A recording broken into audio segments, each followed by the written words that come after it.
Bonjour à tous, alors bienvenue à une autre capsule sur le monde des télécommunications. Aujourd'hui, je réponds à la question quelles sont les différences entre le réseau mobile de MAD et un réseau cellulaire conventionnel?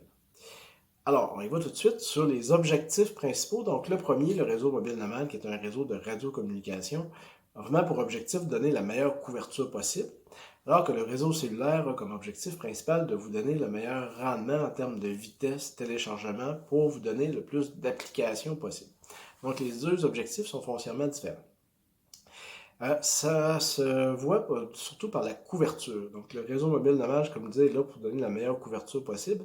Alors, pour ce faire, il utilise des fréquences qui sont différentes des fréquences cellulaires.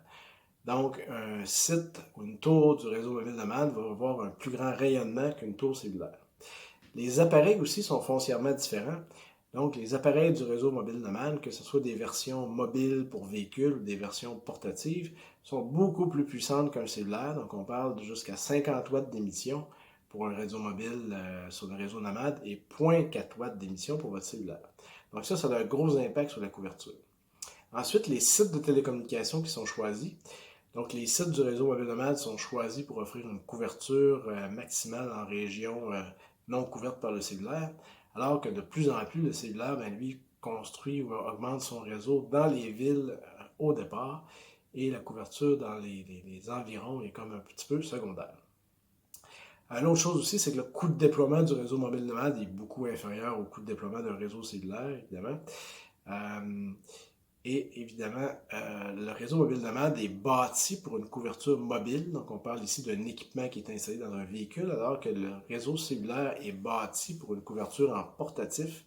Donc, les appareils qu'on connaît aujourd'hui, plus que des appareils mobiles cellulaires, plus d'actualité. Ensuite, au niveau des fonctionnalités, qu'est-ce qui différencie les deux réseaux? Le réseau mobile nomade est conçu principalement pour des communications de voix.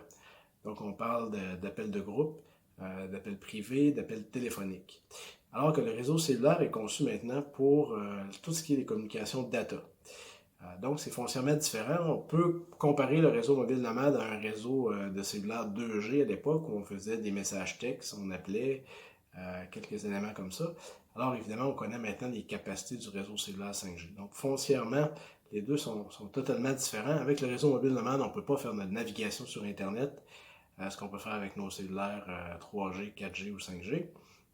On peut quand même faire de la localisation GPS avec les deux réseaux, on peut faire des textos avec les deux réseaux. Donc, il y a différentes choses qu'on peut faire, mais un est foncièrement bâti pour la voix et l'autre est foncièrement bâti pour les données. Ensuite, en termes de particularités, il y a des choses qui sont évidemment un petit peu différentes. Il y a des avantages incommensurables au cellulaire. On parle de le type d'appareil, tout petits appareils dans votre poche, couverture en portatif partout, fonctions et applications incroyables. Donc, c'est plus limité du côté du réseau mobile nomade. On peut par contre faire des choses comme la priorisation de certains clients, ce qui n'est pas toujours évident en cellulaire. On peut avoir évidemment des appels de groupe, donc tout le monde à la fois, ce qui n'est pas toujours facile avec le réseau cellulaire.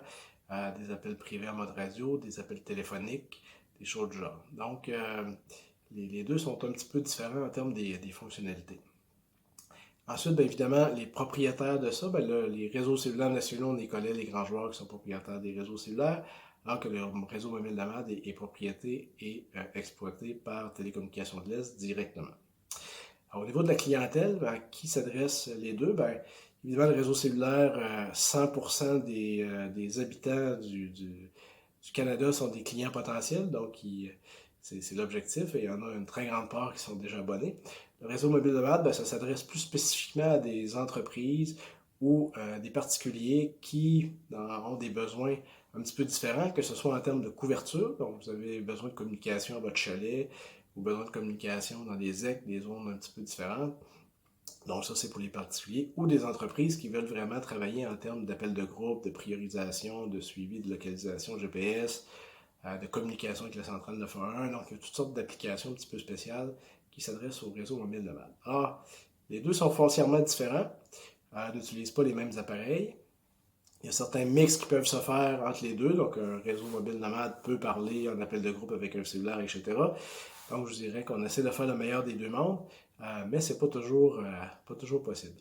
Alors, que ce soit votre besoin, dans le fond, de communication, ben, il y a des produits qui existent, alors ça vaut la peine de regarder les deux solutions et de voir si une ou l'autre répond plus à votre besoin particulier. Alors, j'espère que ça vous a éclairé un petit peu. Sinon, ben, je vous invite à visiter www.réseaumobilenomade.ca ou sinon, ben, tout bon fournisseur de cellulaire pour avoir plus de détails sur le réseau. Merci, au revoir.